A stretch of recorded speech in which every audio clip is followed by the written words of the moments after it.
तो चलिए जानते हैं OSCDC में आई वैकेंसीज के बारे में। तो सबसे पहले आपको ये जानना जरूरी है कि आखिर ये है क्या। सो OSCDC लिमिटेड एक जो है ये एग्रीकल्चर सेक्टर का एक PSU है जो कि ओडिशा गवर्नमेंट के अंतर्गत आता है। इसमें इन्होंने बहुत सारी इसमें वैकेंसीज निकला हुआ है और इसमें अलग अलग पोस्ट निकला हुआ है, उसमें बहुत सारी चीज़ें इसमें दिया गया है इस नोटिफिकेशन में। तो चलिए जानते हैं कि इसमें आखिर कौन कौन सी वैकेंसीज हैं और उनके डिटेल्स को हम एक एक करके समझते चलते हैं। सो यहाँ पे जो वैकेंसी आया हुआ है, यहाँ पर देखिए ये आपको स्क्रीन पे दिखाई दे रहा होगा कि जूनियर इंजीनियर का वैकेंसी आया हुआ है जिसके लिए क्वालिफिकेशन है आपका डिप्लोमा इन सिविल इंजीनियरिंग और इसमें जो एज लिमिट रखा गया है वह 21 to 38 ईयर्स और इसके साथ साथ इसमें एज रिलैक्सेशन भी दिया गया है। अगर आपका सिलेक्शन इस पोस्ट पर हो जाता है तो आपको जो सैलरी प्रोवाइड किया जाएगा वो होगा 35,400 to 1,12,400 के बीच, ये आपका पे स्केल होगा। इसके साथ साथ जो पोस्ट आया हुआ है असिस्टेंट मैनेजर का है जो कि फाइनेंस सेक्टर के लिए है। इसमें आपको CA होना या MCOM होना जरूरी है और इसमें सैलरी जो आपको प्रोवाइड किया जाएगा वो भी सेम जैसा सिविल इंजीनियर का था, सेम टू सेम वही सैलरी आपको यहाँ पे प्रोवाइड किया जाएगा। इसके बाद जो पोस्ट है असिस्टेंट मैनेजर मार्केटिंग में, इसके लिए क्वालिफिकेशन होना चाहिए आपके पास BSc और साथ ही साथ MBA इन मार्केटिंग में और इसमें भी जो सैलरी आपका सेम एज इट इज रखा गया है। फिर पोस्ट है असिस्टेंट मैनेजमेंट टेक्नीशियन और इसमें क्वालिफिकेशन होना चाहिए आपका BSc इन एग्रीकल्चर या BSc इन हॉर्टिकल्चर और इसमें आपके पास ध्यान दीजिएगा इसमें वर्क एक्सपीरियंस होना भी रखा गया है, इसीलिए इसमें जो एज लिमिट है वो 25 ईयर टू 38 ईयर्स रखा गया है। इसके बाद जो पोस्ट है आपका वो है सुपरवाइजर जिसमें क्वालिफिकेशन है BSc एग्रीकल्चर या फिर BSc हॉर्टिकल्चर। अब जो यहाँ पर पोस्ट दिया गया है आपका उस पोस्ट का नाम है रेवेन्यू इंस्पेक्टर जिसे हम शॉर्ट में RI कहते हैं और इसमें जो क्वालिफिकेशन है वो कोई भी सब्जेक्ट में आपको ग्रेजुएट होना जरूरी है, लेकिन इसमें आपको ये होना चाहिए कि कंप्यूटर का नॉलेज होना चाहिए और साथ ही साथ आपको डिजिटली जो मैपिंग करते हैं ये सब चीज़ का आपको नॉलेज होना चाहिए।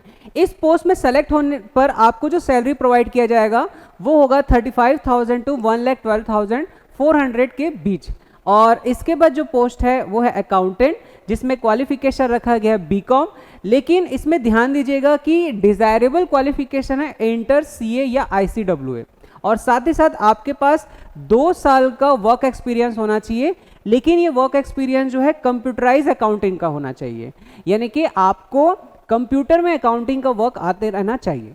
और इसमें अगर आपका सिलेक्शन होता है तो सैलरी आपको जो प्रोवाइड की जाएगी वो होगी 25,000 to 81,100 रुपीज़ पर मंथ के बीच और एज लिमिट इसमें रखा गया 21 to 38 ईयर्स। और इसके बाद जो पोस्ट आपके दिए गए हैं वो है प्लांटेशन असिस्टेंट जिसमें क्वालिफिकेशन है आपका +2 यानी कि 12वीं और साथ ही साथ आपका जो डिप्लोमा इन एग्रो साइंस होना जरूरी है।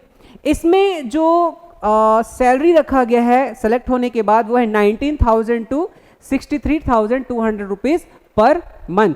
एज लिमिट इसमें मिनिमम 18 ईयर्स होना चाहिए और मैक्सिमम जो है वो है 38 ईयर्स। इसके बाद जो पोस्ट है वो है जूनियर ऑफिस असिस्टेंट और ये किसके लिए है? कंप्यूटर ऑपरेटर के लिए। और इसमें जो क्वालिफिकेशन रखा गया है ग्रेजुएशन होना चाहिए आपका, साथ ही साथ आपको PGDCA किया होना जरूरी है। इसमें एक वर्क एक्सपीरियंस भी रखा है। ध्यान दीजिएगा को कैसा वर्क एक्सपीरियंस होना चाहिए, ऑफिस का वर्क एक्सपीरियंस होना चाहिए और वो भी 2 साल का। Age limit 21 year to 38 years और सेलेक्ट होने के बाद जो आपको सैलरी प्रोवाइड की जाएगी वो होगी 25,000 टू 81,100 रुपीज़ पर मंथ। इसके बाद जो है वो PA का एक वैकेंसी है और साथ ही साथ अमीन का वैकेंसी है। दोनों के लिए क्वालिफिकेशन जो है वो है ग्रेजुएशन और साथ ही साथ PGDCA किया होना जरूरी है।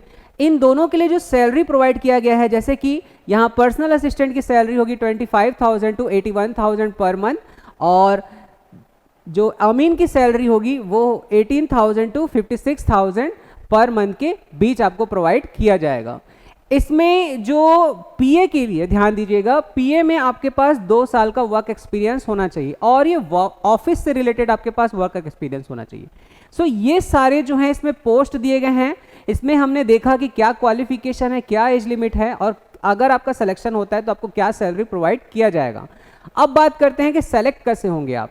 सिलेक्शन का प्रोसेस बहुत ही सिंपल रखा गया है कि कंप्यूटर बेस्ड टेस्ट होगा और उसके बेस पर एक मेरिट लिस्ट निकाला जाएगा और उस बेस पे आपका सिलेक्शन कर लिया जाएगा।